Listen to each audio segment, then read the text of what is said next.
Hey Beefcakes, if you haven't already heard, I have a Letterboxd account.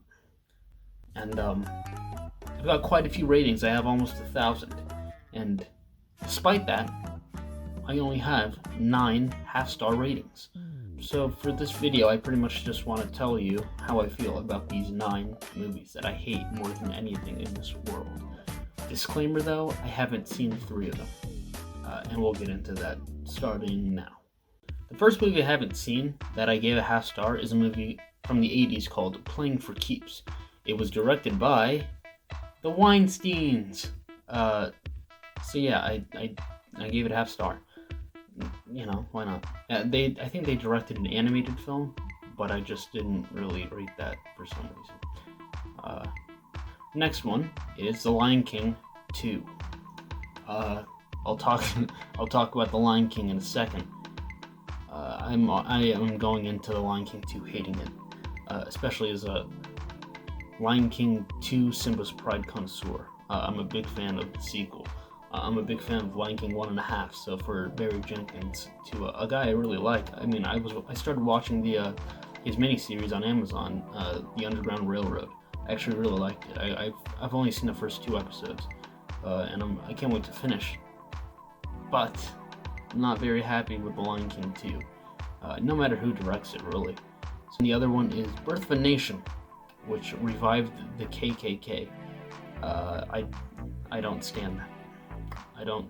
Anyways, let's move on to the 6 that I have seen. No particular order. First one, Cheetah Girls. One World. Yeah, you see, when you have 3 older sisters like me, you're gonna be forced to watch certain movies for better or for worse. I ended up not liking a lot of stuff when I was a kid because my sisters forced me to watch certain things. For example, Little Mermaid. I used to think Little Mermaid was like 3 hours long and like a drama or something. But then I rewatched it. It's like an hour and a half, and it's actually very wholesome and fun. One of the movies that they forced me to watch was the Cheetah Girls trilogy, which is probably maybe the worst trilogy ever put to screen. That being said, I did not hate. The first one wasn't like the worst thing ever. The sequel took place in Spain, and I actually kind of liked it. The third one, however, and it's about this like pop group. What made the India one suck was that one, Raven Simone wasn't in it, and she was like Harry Styles for One Direction. Like she was the one that everyone pointed to and said yes. You know, and now she left, and it's like, you know, why am I watching this? But they really did not do a good job really bringing out the best of India.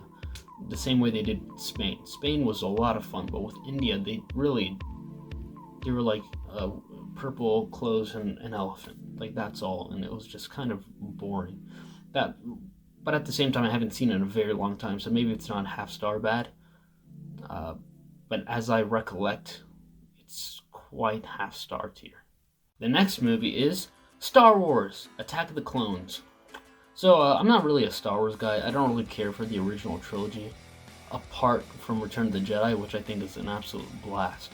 And as for the prequel trilogy, I'm currently watching Last Jedi right now. Phantom Menace was actually pretty good. I thought it was really fun. It's a mixture of so bad it's good, but also just some sort of cheesy fun. It certainly wasn't a boring movie for me. However, Star Wars Attack of the Clones was ridiculously boring. And something that I really don't like about Star Wars is just how serious it takes itself. Very seriously. And I can, even though I don't love the original trilogy, I feel like it's earned. I feel like there are parts of it that are earned. It also doesn't take itself completely seriously. You know, but I'm not going to be sad when a green raisin dies, you know what I mean? I'm not going to cry when Darth Vader, the most cartoonish, like, villain ever. I won't spoil it, but you know what I mean? Like, I don't feel anything for any of these characters. Now, that's probably why I didn't hate Return of the Jedi, because Han Solo apparently was, like, nerfed. He was, like, lame in that movie, and I didn't really care. I thought it was fine. Attack of the Clones took itself very seriously, more seriously than any Star Wars movie I can think of. And specifically what made that suck was Anakin Skywalker and Natalie Portman's character. They have no chemistry, poorly acted, awful dialogue, and just, I didn't believe a single thing they did. It was just so boring. It was like watching two actors try to give a shit about each other, and it's just not something I'm into. And the third act was super, super boring. It took me a month maybe to finish that last act, because I kept watching 10 minutes. I got to the 15 minutes mark, and I was like, I gotta pause this and like do it later. And then 40 minutes, after a week or something, I couldn't do it. A few days, 30 minutes, I couldn't do it. And then I think I watched the last 20 minutes. It was just awful, and Samuel L. Jackson deserved better. The next movie I gave a half star is Driving Miss Daisy. Now, of all the racism will be defeated with love movies, like Crash and Green Book and shit, this is absolutely my least favorite one. There's another one on this list, but Driving Miss Daisy I also hate just because that year in 1989, the Oscars had two choices. They had Do the Right Thing, and Driving Miss fucking Daisy. And at this moment, this decided in the film industry which one deserves to be made more of. Should we get black filmmakers who have actual freaking things to say, with style, with great filmmaking, with personality? Should we get someone like this, an Oscar, a Best Picture, a nomination? Or should we ask for this pandering bullshit? And what was crazy was that when I watched Driving Miss Daisy, I actually thought that it'd be a lot more about racism than it really was. And it really wasn't. It was like occasionally, like there was a scene where they're like, hey, did you hear the speech Martin Luther King gave? And she was like, yeah. I don't think I saw it actually, but I hear he's a good guy. And it's like, oh yeah, he's a good guy, Morgan Freeman says. It's just an awful movie. It doesn't really say anything. It's also one of the ugliest movies I've ever seen in my entire life. Just the look of it is just disgusting. It amazes me how movies can look like Do the Right Thing, and then other movies can look like Driving Miss Daisy. It looks, you know in Finding Nemo when they clog the filter thing and it's like a bunch of algae and it's green. That's exactly what Driving Miss Daisy looks like. It's just revolting. It's not even really well acted. It's not, like, it's supposed to be a feel-good movie with a little dash of racism, like The Blind Side or something. But yeah, it's just, I think giving Driving Miss Daisy's Best Picture was a super influential moment in film that really was for the worse. The next movie on here is Batman and Robin. I really wanted to like this. I really wanted to be the guy who says, I know everybody hates Batman and Robin, but I don't know, I thought it was pretty fun. It's not. It's boring. It's not even funny, bad, it's just bad. And that makes me sad. I hope you're glad it wasn't rad. Everybody's talking about it, but it's just a fad. Hey, spitting bars in my car, going to Mars. I'm a star. That's how bored I am. I can't even focus on it. The next movie on here is The Help. This is my second least favorite level conquer racism movie. The fact that it's PG-13 is deeply offensive to me. I hate how the movie's called The Help, but The Help are hilariously the supporting characters of the movie when they should be the focus. We're focusing on multiple characters. We're focusing on Jessica Chastain and Bryce Dallas Howard, who look identical, and I guarantee you Tate Taylor casted them just for that wouldn't it be funny if they were both in the same movie? I mean, they look exactly alike, right? And he just did it, and I kind of didn't even know who was who. I'm pretty sure Bryce Dallas Howard was the kind of annoying racist one. But they're all kind of racist and unlikable. But then you're supposed to feel bad for them because they're going through their own problems. Everybody needs help, But that story, their characters have almost as much weight as or actually more weight than the characters who are actually experiencing not only racism at a time in the Jim Crow era, but also classism. And it's this idea that they have. I'm not saying that if you're a rich, privileged person, you have zero problems, but I find it very inappropriate that you can make a movie called The Help, which is supposed to be about the help, about racism, but then you make a movie pretty much saying everyone has issues.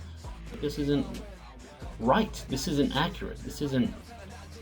If you really wanted to make a good movie, you could have gone a lot deeper. I think you could have gone a lot deeper with the PG-13 rating. But he doesn't. He doesn't do it because he doesn't want to, because he's uncomfortable for doing it.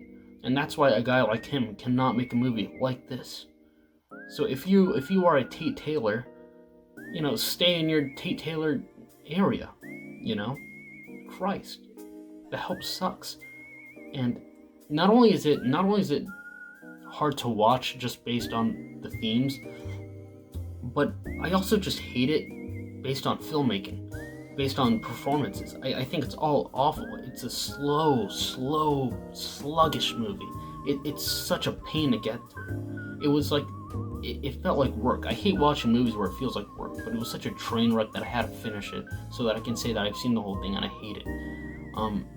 Octavia Spencer, I think, gives a really bad performance. She plays like a one-note, sassy black woman character, and these characters never really are funny to me. Maybe it's because I've met so many, and it's just like it's nothing like special, nothing new. I hate how there's this one line where she just says "I love me some fried chicken" or something, and it's just it's just so like dumb, and she's such a token like insert coin for sassy black woman joke character. And I'm tired of Viola Davis playing these like snotty crying characters like you've seen in like Fences and Doubt stuff. She's great at it, but it's kind of like Julianne Moore, where I'm sort of like, why are you like all I see is you crying now at this point. It does nothing for me. It's almost like not that they're one-trick ponies. I think Ma Rainey's Black Bottom is a great. Her performance in that is fantastic and really goes against her type. But I refuse to watch The Help again. If you like The Help, then how can you criticize Crash? Please let me know. Please let me know. People who like The Help, go in the comments and justify and confess your sins.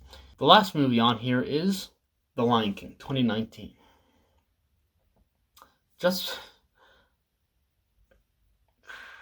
when I went into The Lion King on Disney Plus, I wanted to like it. Why? Because I loved, prior to that, everything involving The Lion King. I loved The Lion King 1994. I loved the sequel. I loved The Lion King 1.5. I never had the games, but I always watched the playthroughs on YouTube when I was a kid. I always watched Timon and Pumbaa, the TV show. I just loved everything involving The Lion King. I used to have like a lot of Lion King toys. I have a Lion King shirt in there. So I was sort of looking at this going, yes, this is going to be a part of the Lion King experience. It's part of the Lion King family. I'm gonna embrace it. And just from the opening shot, you could tell that it's horrible, because something that's so great, what makes it so iconic, that opening shot in The Lion King, is how the sun, on the horizon, everything's black until it comes up. That's how you know. That's how you can tell like the power and the not only the power, but just the of the scenery and the animation, but just sort of the power of the story, really. So to see Jon Favreau do something it's also the only shot in the movie that's not CGI. It's actually a real life shot. So the fact that they decided to do that just shows how little they really cared. Jon Favreau just wanted to do some tech bullshit and didn't really want to tell a story.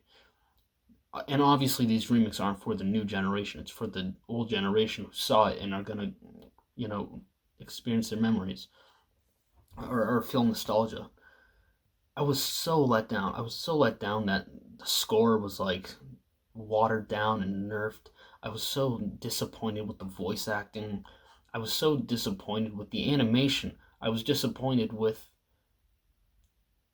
I don't know, everything really. I mean, The Lion King is my favorite movie ever, and it always has been. Maybe there was a phase where Fight Club or The Dark Knight was my favorite movie, but really, The Lion King has always been my favorite movie, and I've never really remembered a time where I hadn't seen The Lion King or I hadn't loved The Lion King.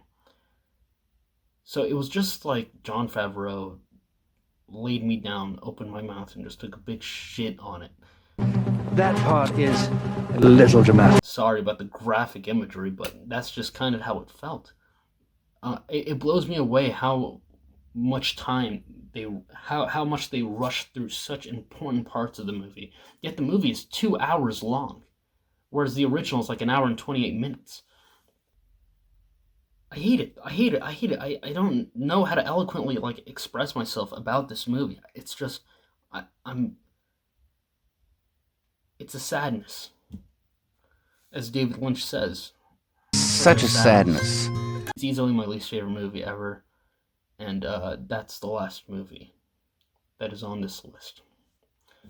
So yeah, follow me on Twitter, follow me on Letterboxd, subscribe, like, and I'll see you later. Get stuck with eyes.